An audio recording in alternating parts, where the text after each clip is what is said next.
प्रिय विद्यार्थियों, मैं डी.के. मिश्रा शाह, आचार्य जैनोलॉजी। चर्चा चल रही है भारतीय दर्शन में कारण कार्यवाद पर। कारण कार्य को लेकर भारतीय दर्शन में अनेक वाद प्रचलित हैं। यह हैं सत्कार्यवाद, सांख्य दर्शन, असत्कार्यवाद, न्याय वैशेषिक, सत्कारणवाद, अद्वैत वेदांती, असत्कारणवाद, बौद्ध दर्शन और सदसत्कार्यवाद, जैन दर्शन। हम एक एक करके देखते हैं इन पर दर्शन में क्या मीमांसा हुआ है। सत्कार्यवाद यह सांख्य दर्शन का है। इसके अनुसार कार्य कारण में पहले से ही विद्यमान रहता है। कारण में छिपा हुआ कार्य प्रयत्न के द्वारा वैसे ही प्रकट होता है जैसे तिल से तेल। तिल में तेल पहले से ही रहता है, बस हम प्रयत्न करते हैं और उससे तिल से तेल निकाल लेते हैं। वैसे ही कार्य कारण में पहले से ही निहित रहता है।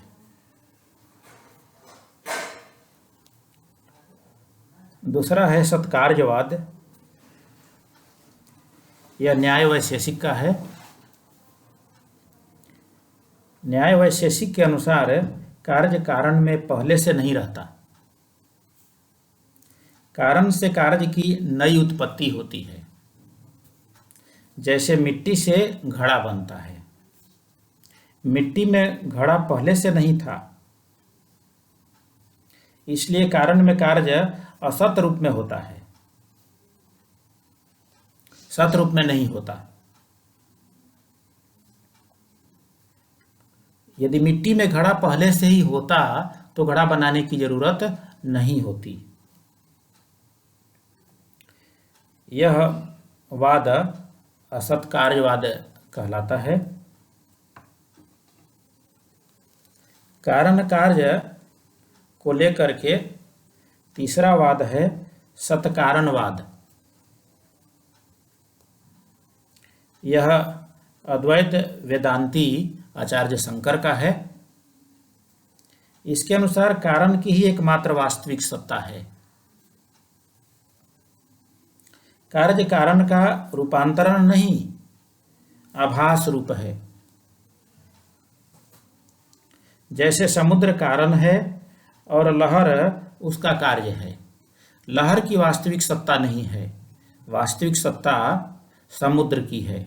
ऐसा लगता है कि लहर की भी सत्ता है, किंतु यह आभास रूप है।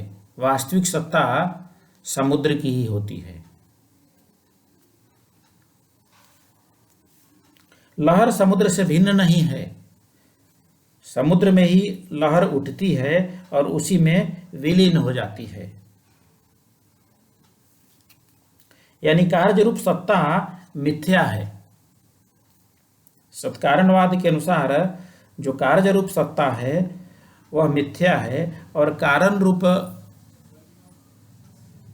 सत्ता है वही सत्य है, वही वास्तविक है।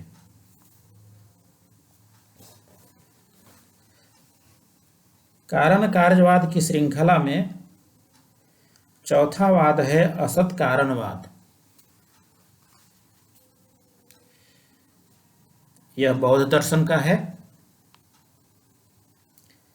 इनके अनुसार सब कुछ क्षणिक और अनित्य है। सर्व क्षणिकम क्षणिकम। बौद्ध दर्शन के इस सिद्धांत के अनुसार कारण को भी असत माना गया है।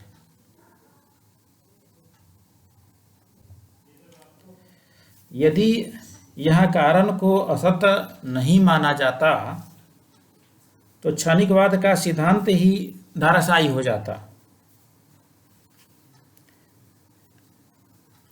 इनके अनुसार कारण रूप में असत नष्ट होने पर कार्य उत्पन्न होता है। कारण नष्ट होता है और फिर कार्य उत्पन्न होता है, और वह नया कार्य होता है। जैसे दीपक की एक लौ नष्ट होती है और दूसरी लौ उत्पन्न होती है। एक लौ के नष्ट होने पर दूसरी लौ उत्पन्न होती है।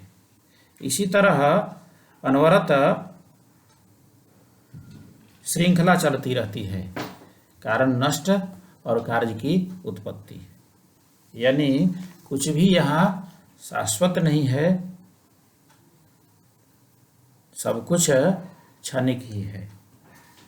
इस प्रकार भारतीय दर्शन में कारण कार्यवाद में हमने सत्कार्यवाद, सांख्य दर्शन, असत कार्यवाद, न्याय वैशेषिक, सत्कारणवाद, अद्वैत वेदांती, असत कारणवाद, बौद्ध दर्शन पर हमने विचार किया। आगे के लेक्चर में हम चर्चा करेंगे जैन दर्शन में सदसत कार्यवाद।